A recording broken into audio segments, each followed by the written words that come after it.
नमस्कार सर्वांना, सविता किचनमध्ये आपणा सर्वांचं खूप खूप स्वागत आहे। आज आपण बनवूया क्रिसमस स्पेशल केक। तर त्यासाठी बघा इथे मी 1 कप ना घेतले ऑरेंज ज्यूस, त्यानंतर ड्रायफ्रूट घेतलेत, काजू, बदाम, ट्रुटी फ्रुटी, काळे किशमिश आणि आपले पिवळे किशमिश। तर तुम्ही तुमच्या आवडीप्रमाणे ड्रायफ्रूट घेऊ शकता। मी ट्रुटी फ्रुटी 3 प्रकारचे घेतले। या ऑरेंज ज्यूसमध्ये आपल्याला ना 1 ते 2 तासासाठी भिजत ठेवायचं, जेणेकरून ना हे ड्रायफ्रूट्स आपले चांगले भिजले जातील आणि केकमध्ये ना खूप छान असा फ्लेवर येतो। आता हे व्यवस्थित आपण भिजत ठेवायचे। तर कम से कम आपण याला 1 तास तरी ठेवूया भिजत।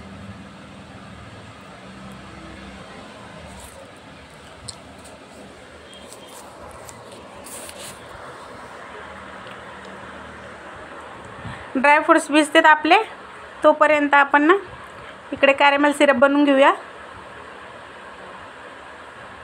त्यासाठी अर्धी वाटी आपण साखर घेतली। साखर याच्यात टाकायची कढईमध्ये। कढई एकदम फास्ट गॅस नाही करायचा, थोडासा लो टू मीडियम ठेवायचा आणि याच्यात पाण्याचा 1 थेंब पण नाही टाकायचा आपल्याला।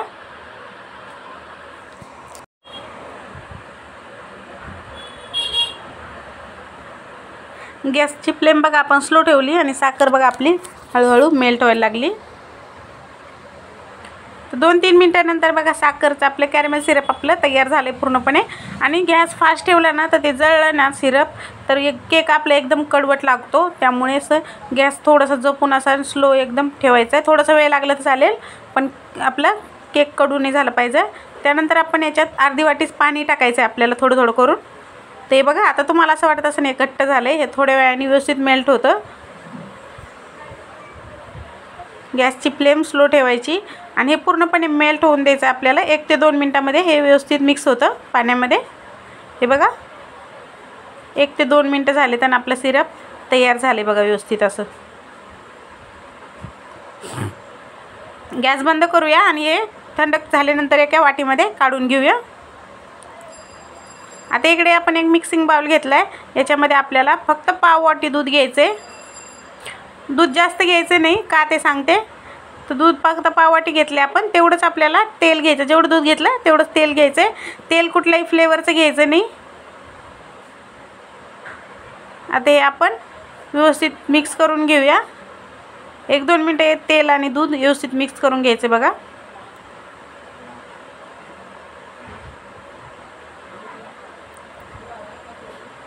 हे पहा दूध आणि तेल आपलं व्यवस्थित मिक्स झालं आहे। आता याच्यावर आपण एक चाळणी मांडूया।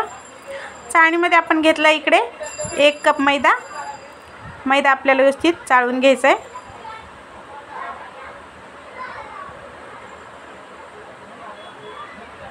त्यानंतर याच्यामध्ये मी एक छोटं पॅकेट असतं ना मिल्क पावडर, ती टाकली। ऑप्शनल आहे, पण याच्याने केकला टेस्ट अजून छान येते, त्यामुळे मी टाकले। आपलं पोहे खायच्या चमच्याने 3 ते 4 चम्मच असते याच्यात मिल्क पावडर।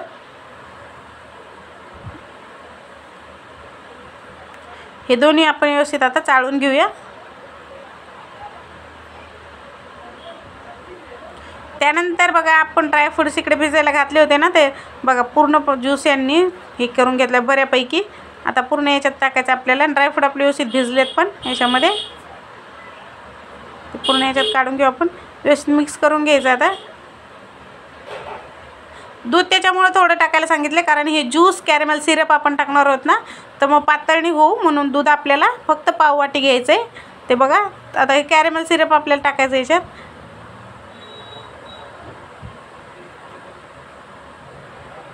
थोडंसं फेटूया आपण, त्यानंतर उरलेलं पण टाकायचं आहे। एकदम परफेक्ट असं मेजरमेंट आहे, जास्त पातळ नाही आणि घट्टही नाही होणार आपला केक। जर तुम्हाला वाटलंच की थोडंसं घट्ट आहे तर तुम्ही इथे 1/2 चम्मचभर दुधाचा वापर करू शकता।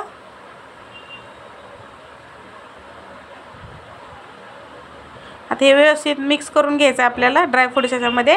आणि क्रिसमसच्या केकमध्ये, प्लम केकमध्ये फक्त ड्रायफ्रूट्सच असतात भरपूर असे। हे बघा व्यवस्थित मिक्स झाले, आता घट्टही नाही आणि जास्त पातळही नाही।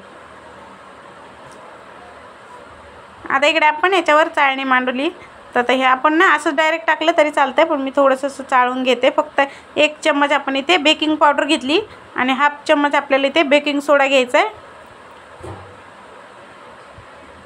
त्यानंतर मी इथे बघा दालचिनी, लवंग आणि आपली इलायची कुटून घेतली थोडीशी बघा अशी दरदरी। ते चाळायसाठीच मी चाळणी मांडली. तर त्यात मी हे पण बेकिंग पावडर बेकिंग सोडा पण चाळून घेतला. आता याला ॲक्टिव्ह करण्यासाठी आपण थोडंसं पाणी टाकूया. हे बघा, थोडं 1 चम्मच एवढं पाणी टाकून हे सगळं एका डायरेक्शनमध्ये व्यवस्थित फिरवायचं आपल्याला.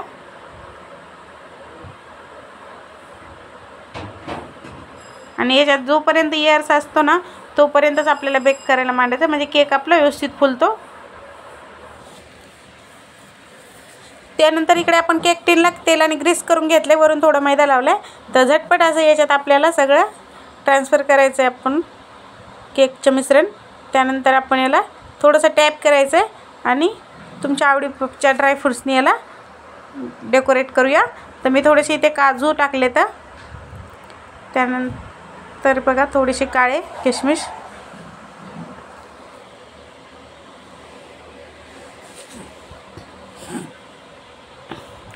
तुटी फ्रुटी टाकूया, थोडीशी मिक्स कलरवाली दिसायला छान दिसतं म्हणून आपण थोडीशी तुटी फ्रुटी पण टाकूया.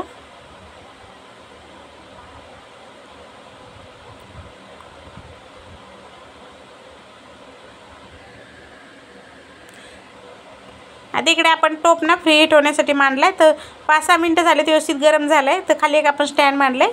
तर याच्यात आपण हा मांडायचं आहे केक टिन आणि गॅस फास्ट ठेवला आहे. 2 मिनटं झाकून ठेवायचं. 30 मिनटानंतर आपण याला खोलून बघूया.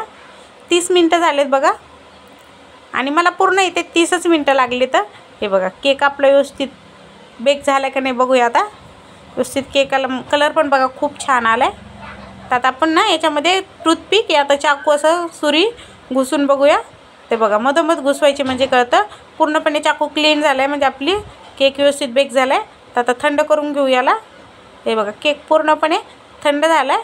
थंड झाल्यानंतर आपण याला साईडनी थोडंसं असं चाकूनी हे करूया. बघा असंच केकनी कडा सोडल्यात. व्यवस्थित आपला केक असा तयार झाला आहे बघा, एकदम मोकळा असा कडा सोडल्यात केकनी. हे पहा. तर चला आता आपण याला डिमोल्ड करूया. ते एका प्लेटमध्ये आपण असं काढून घेऊया. बघा थोडंसं टॅप करायचं वरून, सहज निघतो केक हा.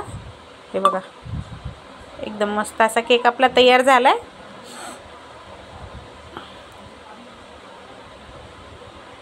स्पॉन्जी पण खूप झाला आहे बघा. आणि तुम्ही हा अर्धा किलोच्या वर केक आपला तयार झाला आहे 1 कप मैद्यामध्ये.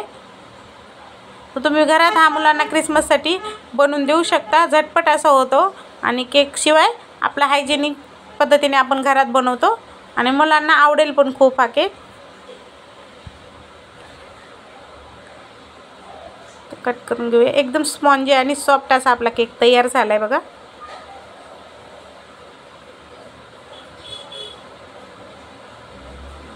हे पहा व्यवस्थित असे ड्रायफ्रूट्स पण याच्यामध्ये दिसत आहेत आणि स्पॉन्जी बघा किती झालं आहे. हे बघा. तुम्हाला माझा हा केक आवडला असेल ना तर व्हिडिओला लाईक करा, शेअर करा आणि सबस्क्राईब करायला मात्र विसरू नका. धन्यवाद.